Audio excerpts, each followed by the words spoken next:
Two, you got to look at, well, one, check out rotostreetjournal.com. We have a great article from our guy Keegs on the website about the defensive streamers. I know a lot of people, though, watching Waiver Wire shows are most interested in this. And again, if you're catching this on the Fantasy Fullback Dive, our wonderful podcast, and you want to get it live before your waivers kick off, check us out on Tuesday night, 7 p.m. Eastern time. Join in the conversation. Get your questions answered.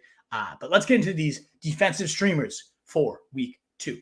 My number one is the Cleveland Browns, 26% roster. They get the Jets, who just gave up 3 sacks, an interception, a fumble recovery, while only scoring 9 points against Baltimore. This was Baltimore losing some of their top corners throughout the game. 6 of those points came in garbage time. They were abysmal. The Browns, they let up 24 points. Not great, but they did have 4 sacks and an interception last week. You know Myles Garrett's always ready to destroy the quarterbacks, and this Jets offensive line looks absolutely pathetic. I think the Cleveland Browns destroy this team. They are by far my number one ad. Not far behind, though, is the Steelers at home against the Pats. Now, if they had TJ Watt, they'd be my number one ad for sure at defense.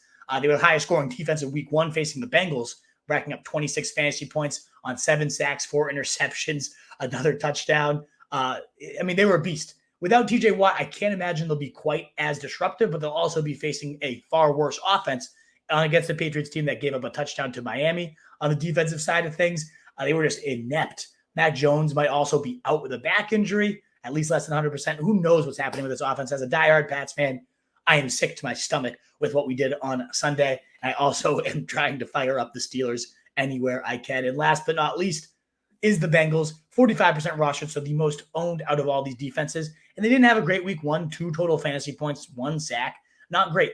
But they're getting Cooper Rush and the anemic Cowboys. Without Tyron Smith, Tyron Smith, they surrendered 4 sacks and gave up an interception, scored just 3 points, surrendering 13 fantasy points for Tampa Bay's defense, even without them scoring a touchdown.